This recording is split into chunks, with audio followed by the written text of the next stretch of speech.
نحمده ونصلي ونسلم على رسوله الكريم اما بعد فاعوذ باللہ من الشیطان الرجیم بسم اللہ الرحمن الرحیم۔ آج میں آپ کے سامنے سورہ فلق و سورہ الناس کے بارے میں تھوڑا سا بیان کرنا چاہتا ہوں، تعارف، فضائل اور فوائد۔ سب سے پہلے یہ یاد رکھیں کہ یہ دونوں صورتیں ایک ہی وقت میں نازل ہوئی ہیں، اس میں سب کا اتفاق ہے۔ اور یہ کہاں پہ نازل ہوئی اس میں اختلاف ہے، دو قول ہیں۔ ایک قول یہ ہے کہ یہ مدینہ پاک میں نازل ہوئی، اور دوسرا قول یہ ہے کہ یہ مکہ پاک میں نازل ہوئی، لیکن پہلا قول زیادہ راجح ہے۔ حضرت عقبہ بن عامر رضی اللہ تعالیٰ عنہ سے روایت کی ہوئی حدیث ہے۔ حضرت امام مسلم، امام ترمذی، امام نسائی اور امام احمد بن حنبل نے یہ حدیث روایت کی۔ حضرت عقبہ بن عامر رضی اللہ تعالیٰ عنہ فرماتے ہیں کہ حضور نے مجھے فرمایا کہ آج رات کچھ ایسی آیات نازل ہوئی ہیں کہ جن کی مثل کبھی نہ دیکھی، جن کی مثال نہیں ملتی۔ پھر آپ نے یہ دونوں صورتیں تلاوت کی، سورہ فلق اور سورہ الناس تلاوت کی۔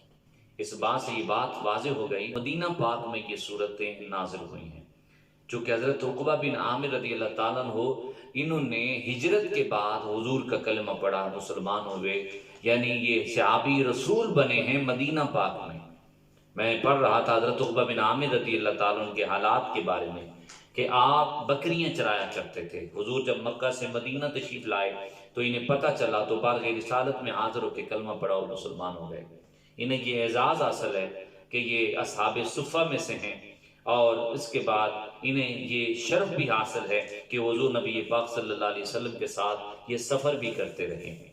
یہ بہت خوبصورت واقعہ خود بیان کرتے ہیں کہ ایک مرتبہ میں حضور کے ساتھ سفر میں تھا، حضور سواری پہ تھے اور میں نے لگام پکڑی ہوئی تھی۔ چلتے چلتے ایک جگہ پہ حضور رکے، حضور سواری سے اترے اور فرمایا عقبہ اب تم سواری پہ بیٹھو گے اور میں لگام پکڑوں گا۔ میں نے عرض کیا آقا میری کیا مجال ہے آپ کی سواری پہ بیٹھو، لیکن کائنات کے تاجدار صلی اللہ علیہ وسلم نے فرمایا عقبہ تم سواری پہ بیٹھو گے اور میں لگام پکڑوں گا۔ پھر کائنات نے یہ منظر بھی دیکھا کہ غلام سواری پہ ہے اور آقا نے لگام پکڑی ہوئی اور آگے آگے چل رہے۔ نبی پاک صلی اللہ علیہ وسلم اتنی محبت فرمایا کرتے۔ یہ عقبہ بن عامر رضی اللہ تعالیٰ عنہ یہ صحابی رسول جن کو یہ بھی اعزاز حاصل ہے کہ ان کو 6 ماہ کے بکری کے بچے کی قربانی کی اجازت ملی تھی۔ اچھا، حضور نبی پاک صلی اللہ علیہ وسلم نے ان صورتوں کے بارے میں اور بھی کئی جگہوں پہ ارشاد فرمایا، ان کے فضائل اور فوائد بیان کیے۔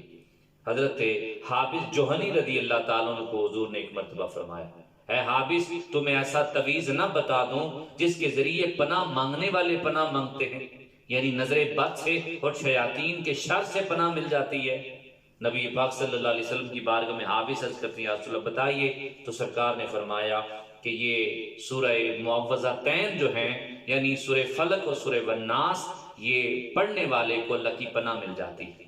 ایک دوسری حدیث میں حضرت عبداللہ بن خبیب سے یہ روایت ہے کہ فرماتے ہیں کہ صبح کی نماز کا وقت تھا، ہم حضور کا انتظار کر رہے تھے، ہلکی ہلکی بارش تھی۔ نبی پاک صلی اللہ علیہ وسلم تشریف لائے، حضور نے آتے فرمایا پڑھو، تو حضرت عبداللہ کہتے ہیں ہم نے اس کی حضور کیا پڑھیں؟ فرمایا صبح شام 3 بار سورہ فلق، سورہ الناس اور سورہ اخلاص پڑھا کرو، اور جو بھی یہ پڑھے گا اس کو یہ تلاوت جو تلاوت قرآن یہ جو صورتیں ہیں ان کو ہر بری چیز سے بچا لیں گے۔